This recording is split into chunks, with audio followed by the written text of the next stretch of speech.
Hello guys, hello dear colleagues. Long time no see. I know you were waiting for this interview, me too.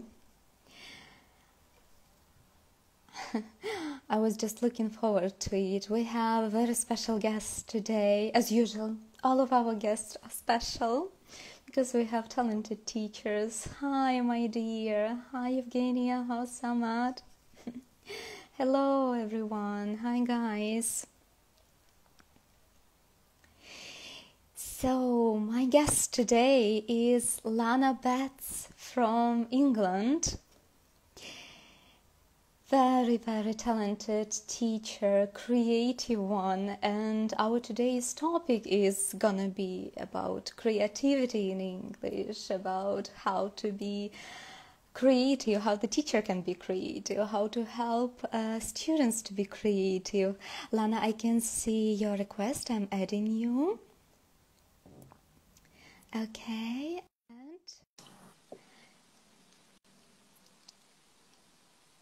So our topic today is inhale reading and exhale writing. Hello, Lana.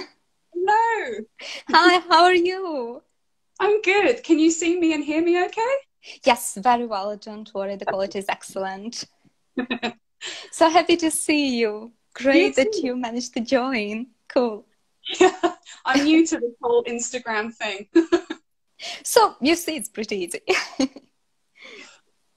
Maybe for you, but I'm learning. Okay. So I was learning as well, you know, first time, second time, but now it becomes like better and better each time.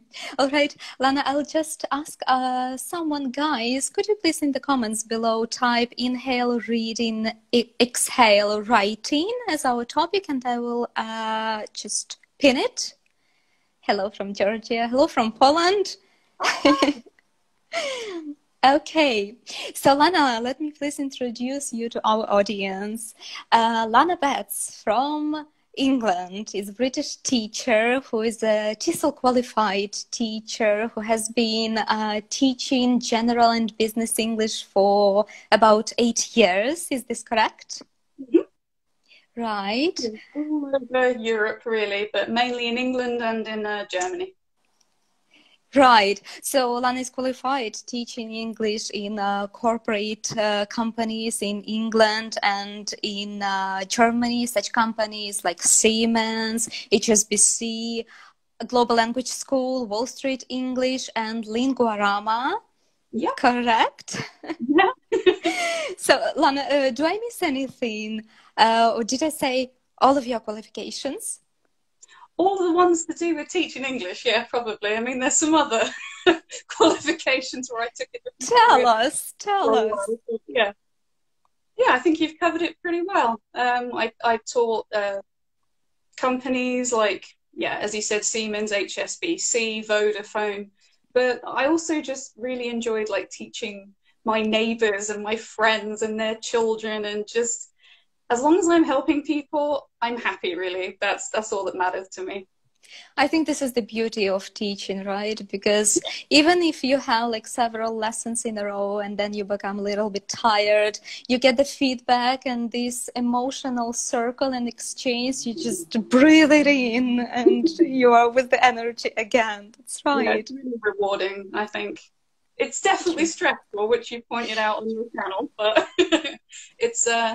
it's one of the most rewarding careers you can have, I think. That's true. That's true.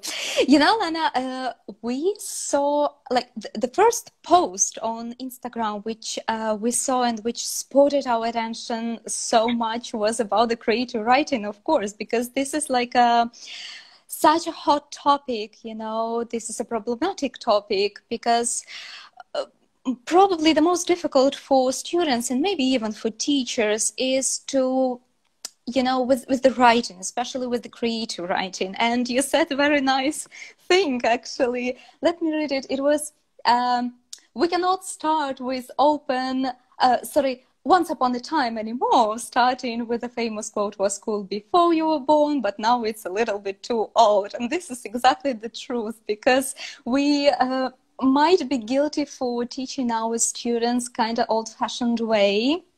and on old school way, but you are revealing the problem of it. And of course, my first question to you, could you please specify a little bit your idea of teaching creative writing? What are the techniques that you follow? What is your like personal tips and tricks? Right. So first of all, I was really not expecting that post to take off. You never know. One really nice kid I know how to improve the beginnings of his stories. And I just thought to myself, how do good authors that I enjoy reading begin their stories? And the answer is, well, they raise questions that I want to know the answer to. So that's why I came up with the 4 questions about the characters. Make me want to know more about who they are. Make me want to know more about the place. Are they somewhere interesting, spectacular, unearthly, or is something going to happen? Are we right at the beginning of some huge activity, or are we at the end of a story where the activity is happening now, but we're going to describe what came before that? And I thought those are the main 4 ways that really good writers begin a story. Begin immediately in the action, or, for example, a character might know something that nobody else knows, and you slowly reveal what that is through their experiences. Keeps you hanging on. So the way I teach that really is to just say exactly that. If you really don't know where to begin, start off with some characters. Start off with a theme. So I've literally just done this today, so I'm going to use his examples. All right. He said, I want to do a science fiction one.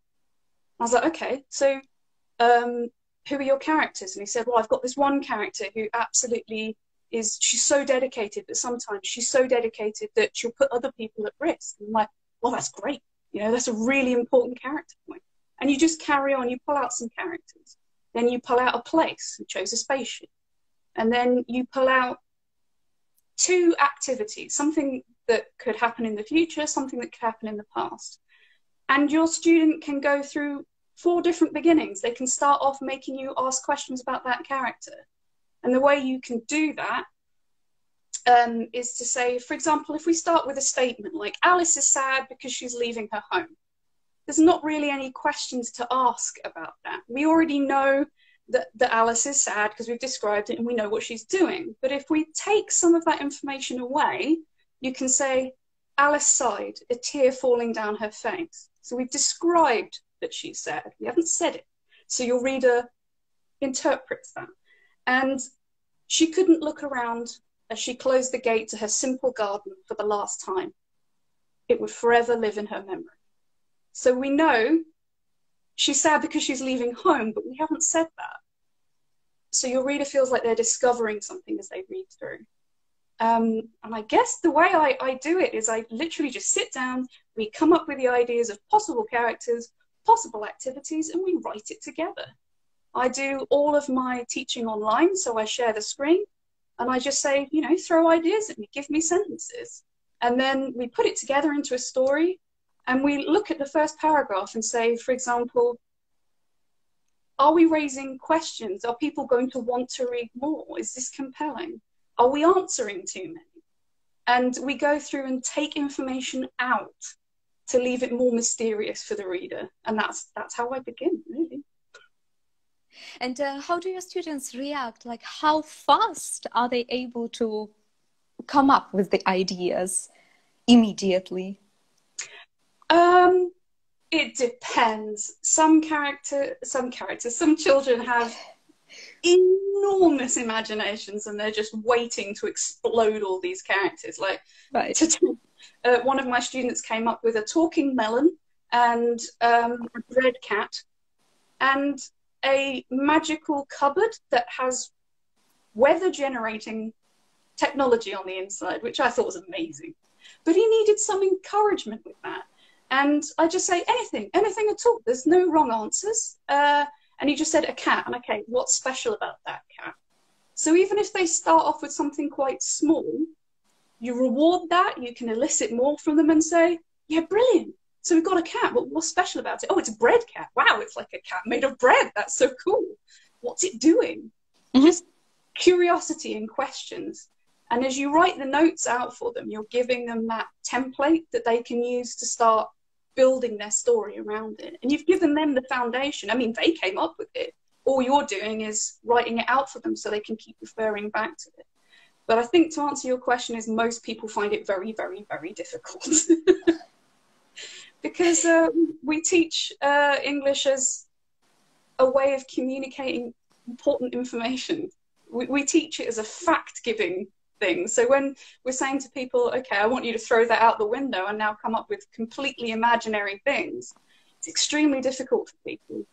So just take your time, set it for homework, and expect it to slowly develop. I mean, we're going on our 3rd lesson next time, and you can already see this absolutely enormous improvement with this one boy of his story writing. He's so proud of it. It's fantastic. Oh my God. And it's so inspiring for you as a teacher. Oh my God, I can imagine. Lana, we have here the question from from Evgenia. Do you think brainstorming might be helpful in this case? Absolutely. I mean, that's basically what you're doing. You could even do the brainstorm clouds where you have character, give them a name, Charlotte. What's interesting about Charlotte? Or even what could be interesting about Charlotte? Because brainstorm, there's no wrong ideas, is there? So then, of course. Yeah, at the end of it, you can go, okay, what do you like? What goes together? What might be a surprising character trait for Charlotte now that you've given her all these other things? Because you want to surprise your audience and make them go, whoa, yeah, how come that she would do that when she's such a kind and nice person? So yeah, that can be a really good way to help them, to help guide them with that character creation. And yeah, you can brainstorm what's unusual about the environment, where are they going, what could possibly happen when they get there, anything like that. I think that's an excellent suggestion, yeah. Excellent, exactly. Lana, and what about the figurative language? You know, all of these metaphors. How do you introduce it, and what kind of problems do you keep in mind, which we might anticipate, you know? I think you can anticipate very literal writing to begin with, because that's what we all learn in our 2nd and 3rd, 4th languages, how to say I'm going to the post office. So if that's what you start with going to the post office. Just run with it. It's fine. I think a lot of, especially children, find it difficult. Some kids are told, you know, stop lying, stop making things up. And now you're saying, come on, lie to me, make stuff up. Oh, yes. So one of the techniques I have for that is to say, if you're finding it very difficult, why don't you tell me something that's really happened to you? So I asked one of the kids I teach, he went on an English holiday for a week. And I said, okay, so what happened?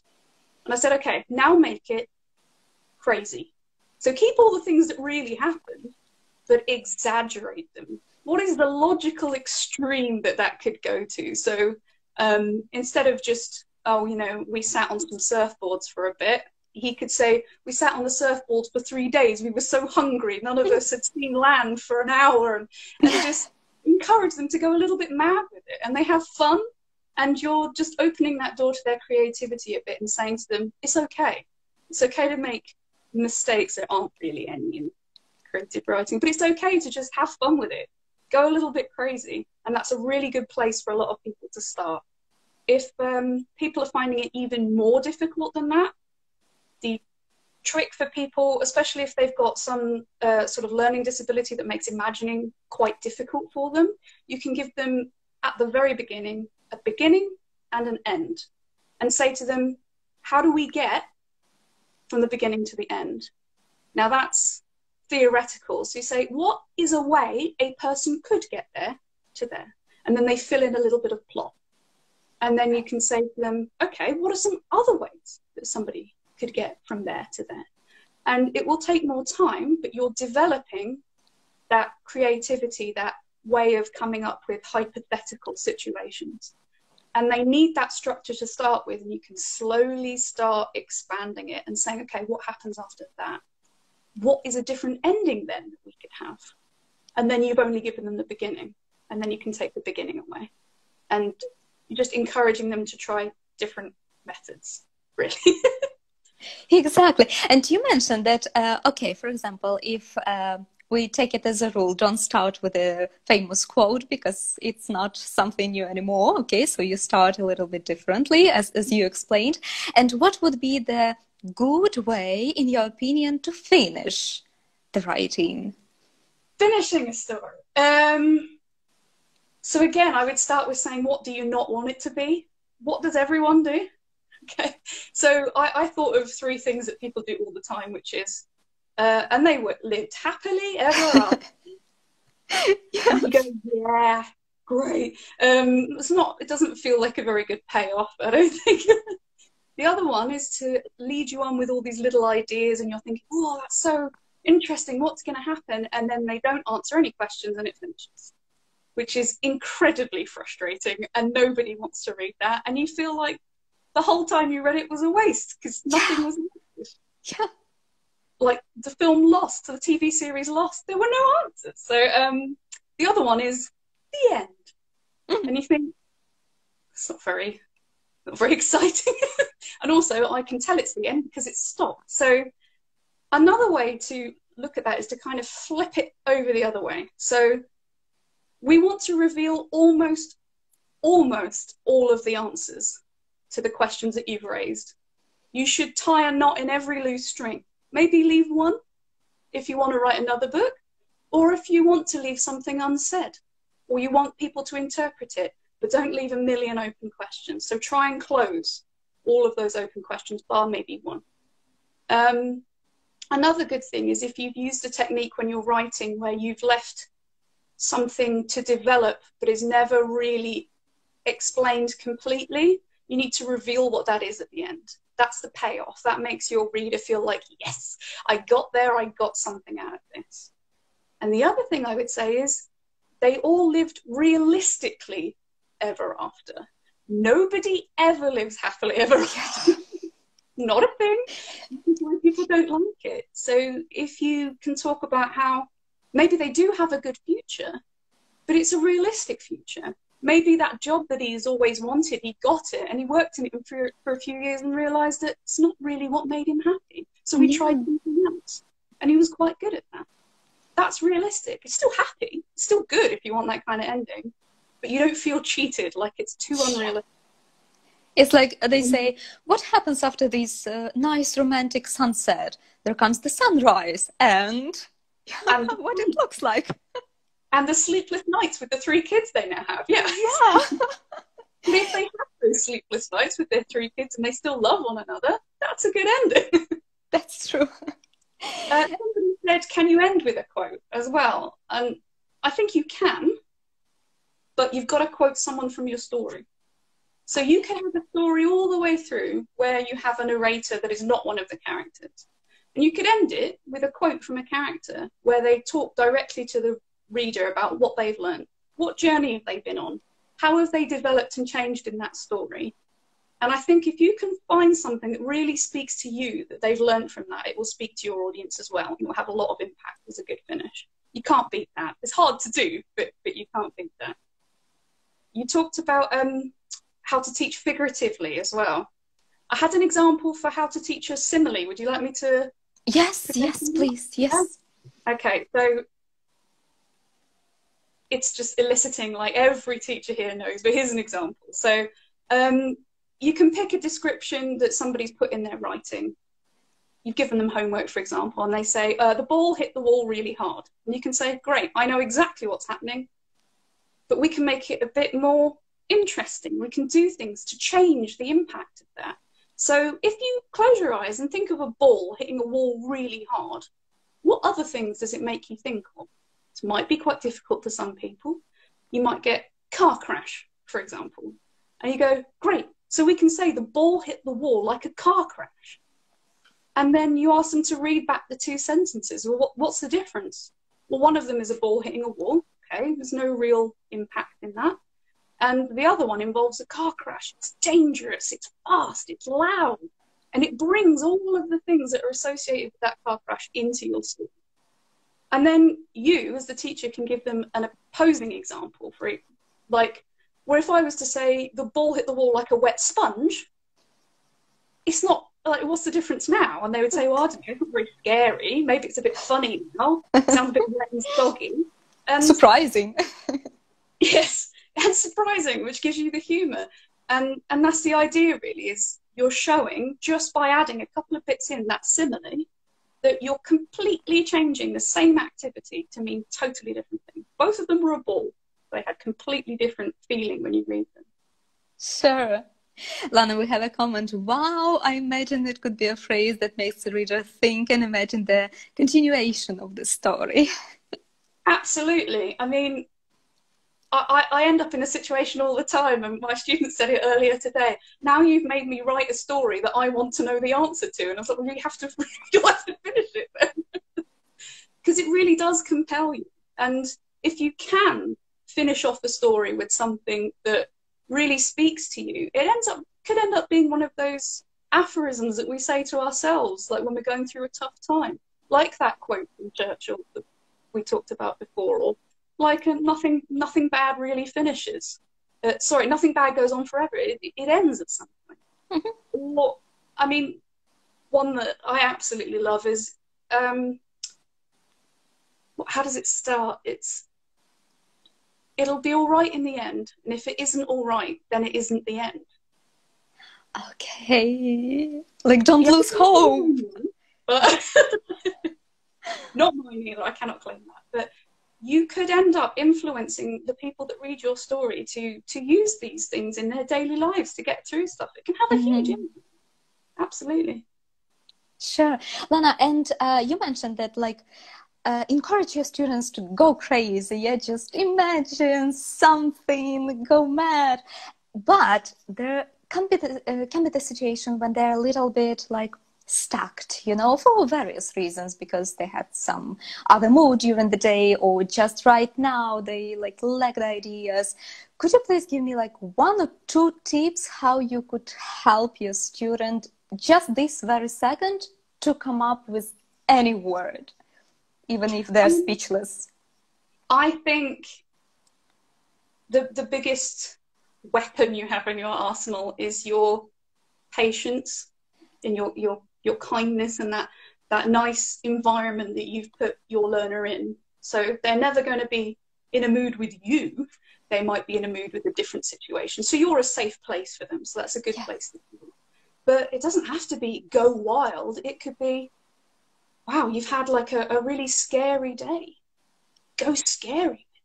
Make that a big scary monster. Like use how you're feeling right now to put that in the story, or go silly with it. If you're having crazy wild time and you want to run around like you've eaten all the E numbers in the world, then put that in your story. Try and use what's already going on with them, because all you're trying to do is get them to open the door to the creativity. Once you've done that, they'll feel comfortable going in and out of it themselves, but they need an adult to say, it's okay, go for it. It's fine. Have a go. And there's no wrong answers. I think that gives them a lot of comfort, and they can relax and go with what they feel and just put it on paper. And they might feel really nervous even the first time they do that with you, but it's only going to be the first time. It gets easier and easier and easier for them. I would expect it to be difficult the first time. You're going to have some moments where they look blankly at you. One of my students always says to me, my brain is dead. And I'm like, try again. And if you turn everything into a bit of a joke and a laugh, then it's okay. It's okay to go blank in your mind, and it's okay not to have brilliant ideas immediately, because nobody does. You can go back, you can edit together. I think some people kind of assume that like Stephen King just sits down and writes a novel from beginning to end, and there's no planning, and it's not realistic. There's a lot of editing, there's a lot of changing your mind. And if you can show them that you can do that together, then I think that really helps them to come out of their shell a little bit. Yeah. I also heard like the saying, even the most famous writers struggle with writing. Oh, yeah. Yeah.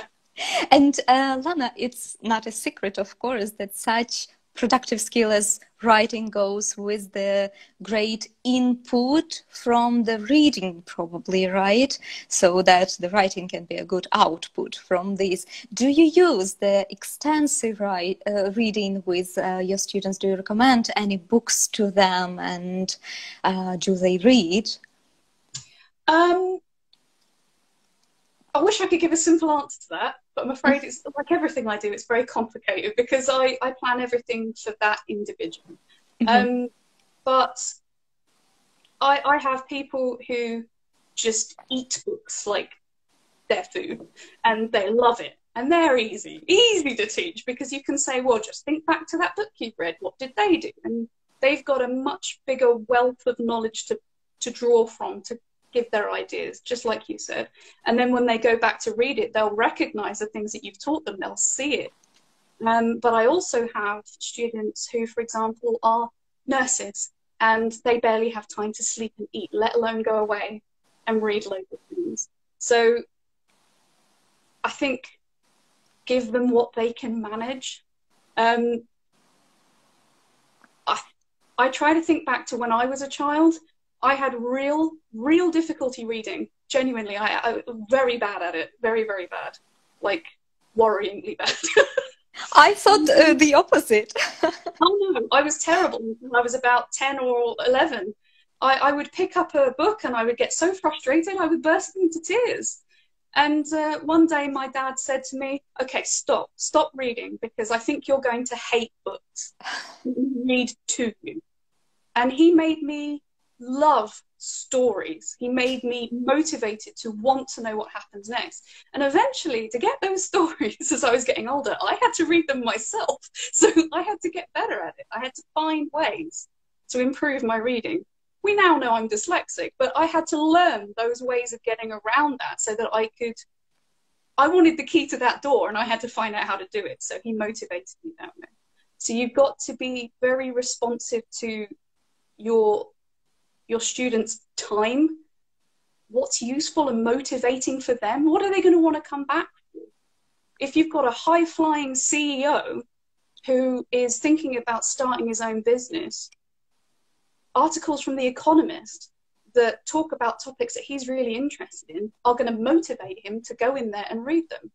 If you've got a little boy who has a crazy imagination, I would recommend something like The Aberrat by Clive Barker, because it's accessible to young people, but it doesn't patronize them. It's got very rich description. It's very full of action. It's very funny, but it's also scary at times. And it's incredibly imaginative. And there's always something going on in that story that brings that child back to go, what is happening to those characters now? And you can't guess because it's so crazy. So they can't predict it and run ahead of the story.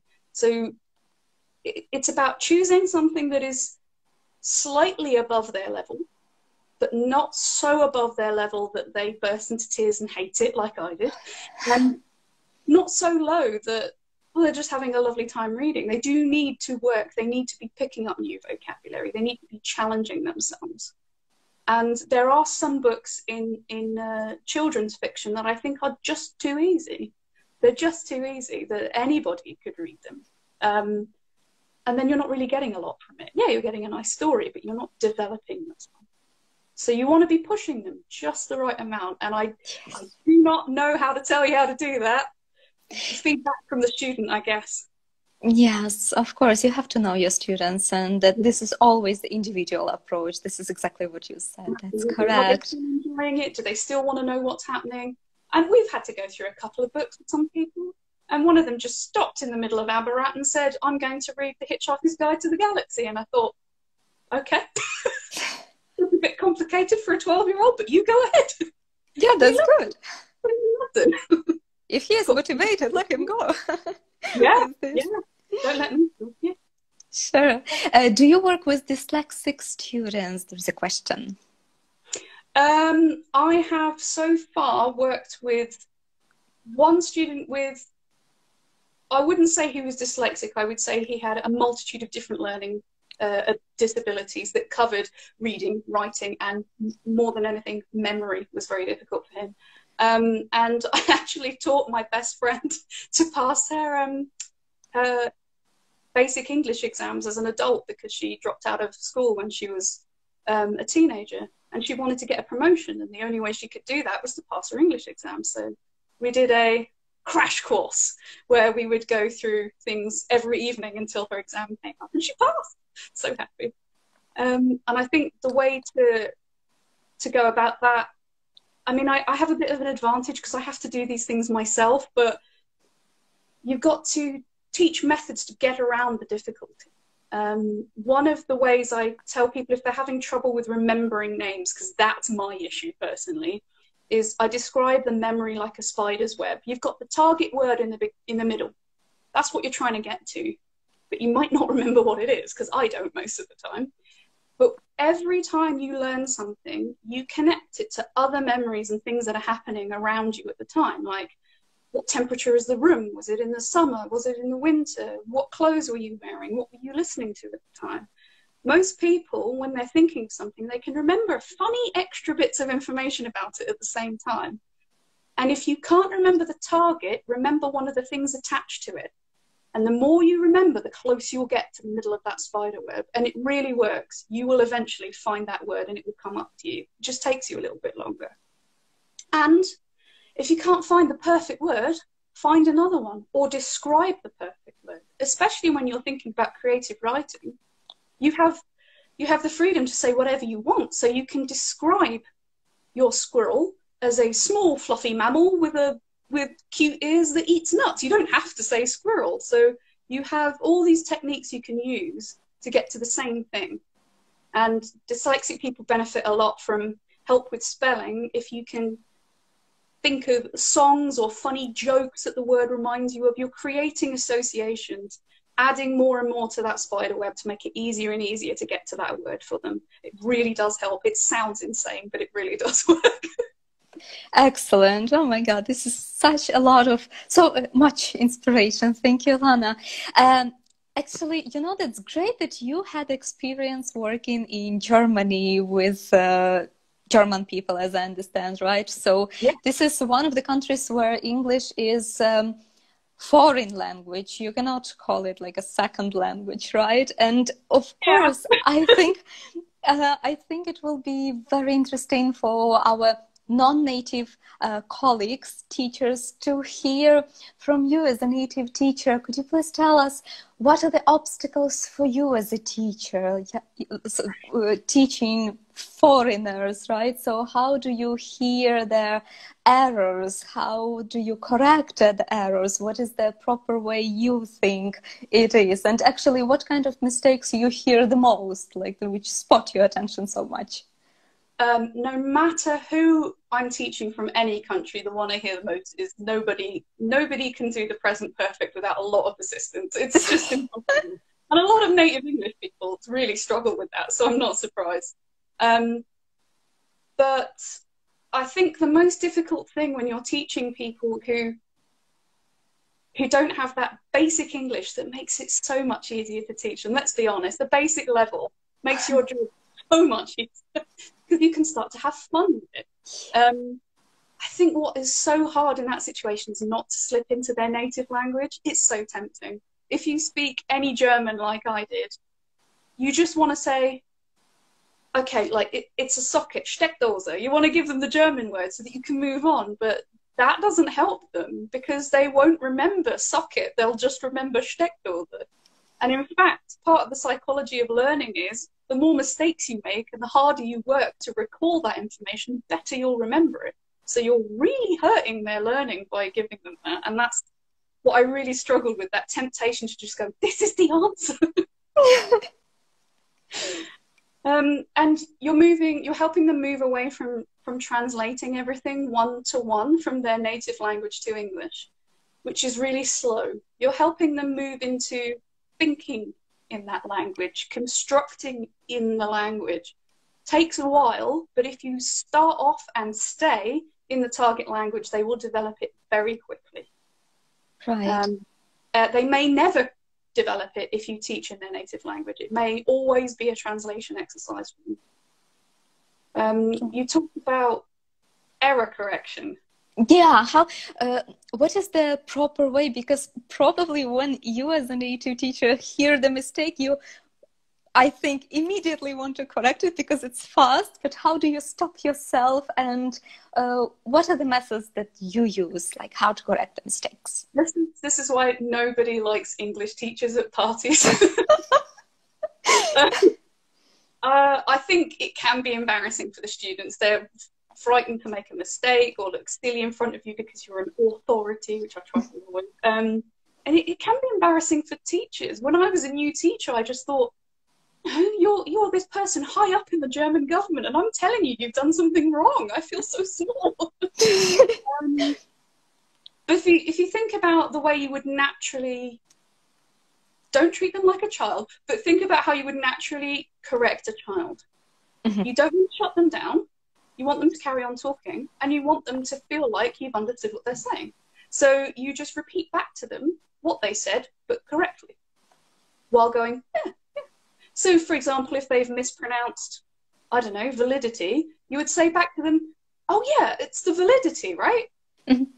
You just echo it back to them. They hear it correct. It's immediate. So they're correcting it as they're doing it. Probably the next time they'll use it correctly. Probably.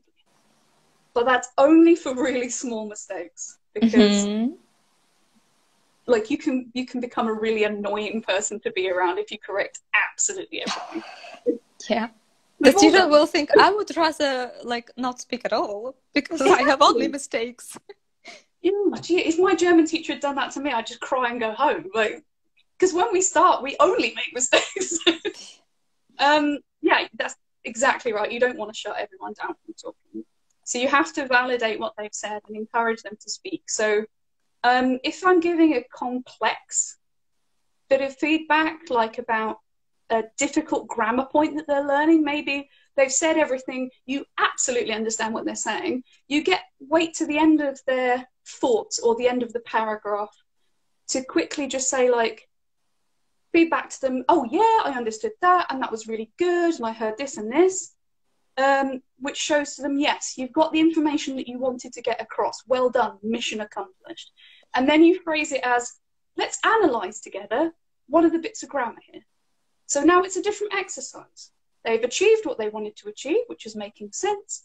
You've rewarded them, you've shown that you respect them, and now you're focusing on an analysis together. It's a bit of, it's not personal, it's an exercise. So, and that brings them to feel like they're working with you in a team to do that thing.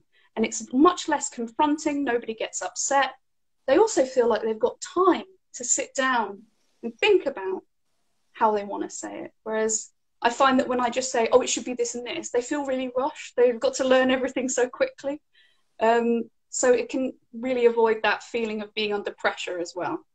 Great, well done, really good. Let's have a look at this bit together. Right. Very nice. Thank you. And you mentioned that like present perfect is quite difficult topic for everyone, right? Any other difficult areas that you spotted, like the second and the third place? Present perfect takes the first every time, but I think second and third, and I'm not sure in what order, would be, we've said it before, but confidence and perfectionism, and they come together. It's not necessarily a specific language thing. I think that the biggest thing that holds learners back is being afraid of making mistakes, because they just want to be perfect straight away, which we all know is impossible. They're trying to make a good impression, you know, and especially if you're friendly, you know, they want to make you smile. They want to show you that they've done well, which is really sweet, but they don't have to be great every time. That's fine. And that's why I think it's so important that you put a lot of energy into fostering that really nice environment where people feel calm, they can trust you, they can mess up. And the worst that's going to happen is you'll giggle about it together. I mean, oh no, big problem. So that's fine. And I think every student that I have is absolutely sick to death of me saying, you learn 5 times more by making a mistake than you do by getting it right. And that's probably going to be written on my gravestone now. But Oh, what I try to show them is that if you get something right, it's only one of many right things, right? It's just one. So what have you learned from that? Well, nothing really. You've learned that one thing you said fit in that situation enough to not get corrected. If you get something wrong, you're going to learn why it's wrong. What else could go in that place? You're going to explore, what did you mean? Okay, there might be 3 or 4 different ways of saying that. You're also going to learn what the different feelings that those words give people are. So much more information than just, yeah, that's right, that's fine, move on. So I just say, like, embrace your mistakes, make as many mistakes as you can. Not deliberately, but yeah, it's the best way to learn. Just go for it. yeah, you are saying that it's about confidence, but I'm sure that in your classroom, students become more and more confident with each and every lesson because you are very warm. You pass very warm energy and vibes. And here is the comment that you are really sweet. Thanks for sharing your ideas. So bravo to you. But I would like to mention to our dear colleagues, because I didn't say it at the beginning, that Lana is also specialized in psychology. Is this correct? Yes. So how does this help you, Lana? Could you please specify some like exact, specifics that other teachers do not have, and because you're a psychologist, you use them? Yeah, when we were talking about having this interview before, you said, I think every teacher's a bit of a psychologist, and you could not be more right. It's so true. You are naturally doing the stuff that I've learned. But there are 10 years or so in education, you learn some more specific things, and some of it is just understanding why what you're doing works, because you can pass that on to your students, and it can help them to get rid of some bad feelings and some things they might be doing to make things harder for themselves. For example, we all plan according to people's learning styles. And if you tell people that, they feel like, oh, okay, I don't have to work on writing if that's not the way that I'm learning the best. If my writing is okay, but I need to improve something else, I can use the skills that I find more naturally easy. So you're giving people an opportunity to say, oh, okay, I don't have to be amazing at everything. I can use the skills that are better for me to focus on the ones that are harder for me. And the 2 things I really want to pass on that can help you as a teacher, but also help your students to understand about their own learning process, is how stress affects the brain and how that affects their learning, and also the importance of the therapeutic alliance. So if we look at this, how stress affects the brain, the way we were taught is you have your kind of lizard brain. This is the bit that reacts to everything, like I'm in danger, or I'm frightened, or oh, this is great, I love it. It's the animal part of your brain. And then on the outside, now it looks like a brain.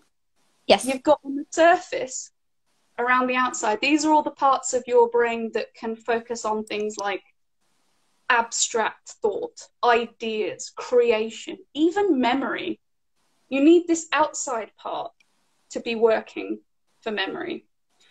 And if you think about somebody who is stressed in your lesson, or upset, or frightened, or even bored, this animal part of the brain makes the rest of the brain do this. It's panicking. It can't do anything. Everything in your brain is focused on this. It's something we've evolved to do. If we're in danger, we have to get out right now. We can't think about timetables and, what creative writing piece we're going to do. So no one can learn in that situation. If you can show your students that it is important that we take time to cool down and have a chat and smile and get to know one another, and that the atmosphere we have in the room is 50% of what helps you learn, then maybe they don't feel like they have to be learning all the time, because that's so stressful, and they don't actually learn anything. They just put themselves under more and more and more pressure. Whereas if they allow themselves to have fun and have a joke with you, then everything that goes in stays there. They're able to make that into a memory. They can't write it down in their head if they don't have access to that other part of their brain. And as soon as those stress hormones are released into the brain, all they have access to is this, the panic. So that's something I use to help people to understand that you're not being lazy by having a chat with me. We're not learning because we're playing a game. We're enjoying ourselves, and that is important for learning. And the other part that really goes hand in hand with that would be the therapeutic alliance, which I'm sure absolutely every teacher is doing anyway, but I'll just give you the name for it. And that is fostering the feeling that you are 2, 3, 4, 30 people in an alliance together. And that includes you as the teacher. You have a slightly different role, but you're going on that same journey with them. And somebody asked a question before about how you motivate people long term. And part of it can come down to, you can lose, especially when you're young, you can lose sight of the end goal, where you want to go in the end. But you know that you enjoy going to your lesson, and you enjoy being part of a group that's all working together on something as a team. And you're all working towards that same goal. You all want to help one another, and you can all trust one another. And if you can do that in your classroom, you'll get the best grades out of absolutely everybody there. Because if you think about, oh, I want to get fit, I want to go for a run, right? How long are you going to keep that up by yourself? Maybe you set your resolution in January, maybe by March you're still going, probably not. But if you and a couple of your pals decide to do it together, you'll call one another up and go, get out of bed, put your sneakers on and go outside. No, I'm not letting you get away with this. And they will do the same thing to you. You will encourage one another and push one another, because you're all going together. And that is such a motivational thing for anybody. So if you can give your students the feeling that you are as invested in them as you are in yourself, then they'll feel like you're a coach. You're not a teacher, you're a coach. You're there with them on the journey. You're going together. I think that's the best thing you can do. Obviously, like, knowing how to teach English is also helpful, but very useful to have these other skills as well. Yes, exactly. But it's all about the feelings. Yeah, exactly what you were saying, like with the stress. I just, like, today or maybe yesterday, I saw the picture, and it's like there is a water level, the sea, let's say, or the ocean, and there is the iceberg, and just a teeny tiny top above the water saying some, like, anxiety or some madness, and just under the water, you know, like below, there is a huge iceberg with the some cognitive feelings, something like a mood, some stress, some relations, anything. It can be a lot of reasons why we behave in the way we behave. So and that's exactly. You might remind them of someone that was really scary to them. Yeah. And you can't do that. That's just the way you speak or the way you look. But you can overcome that by being that friendly person in the alliance with them. Yeah. You can't win over everybody, but you've got a much better chance if you work on that approach, and you leave that door open and you say, I know this might be difficult for you right now, but you know, I'm going to be here. You come back and try again. Just I'm always here. And people really respond to that. There's nothing to fight against there. Yeah. Lana, thank you so much. We have a lot of pleasant comments, like, this is such an informative session. Thank you for sharing. It's a pleasure to listen to you, many ideas, and so on and so on. And my next question to you, Anna, would be, in SR Teaching and Learning, we keep the motto that sharing is caring, and we are hungry for such talented teachers and such inspiring ideas which we want to take from someone in order to use, right, to become better. And we organize the webinars, and I just understand that this session with you is not enough. You have a lot more to say to us and to share with the audience, with our dear colleagues. And I have a question. Would you be able to provide us with the webinar on, let's say, creative writing and all of what it involves? I will need time to think about what I'm going to say, but sure, yeah, I'd love to. Great. So your answer right now is Yes. Yeah. bravo. Brilliant. I mean, I've just started my own business, and if I hadn't had other people share their knowledge with me, I wouldn't be here. I just wouldn't have been able to do it. Yes. Yes. So, yeah, be happy to. A bit surprised that people want me to, but yes, I'd be very happy to. Because you have a lot to share, you know, and as our teaching and learning, it's not only just we provide some sessions with the teachers to teach them something. No, we share with each other. It's like a family, and we share each other's brilliant ideas, because every teacher who is with us is talented, and yeah, and you better believe I'm stealing all their ideas too. So. Excellent. Thank you so much, Lana. Then we stay in touch about the webinar. You obviously will have to think it over. We will set up a date. So just for our guest, guys, just stay tuned. Just be in touch with us. We will, of course, announce the coming webinar with Lana.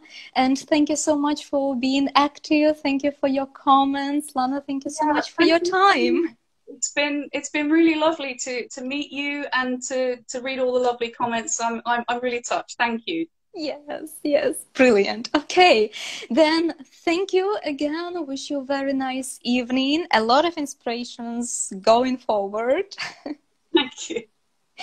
All right. Great evening. Thank you for having me. Thanks. Bye-bye. Bye.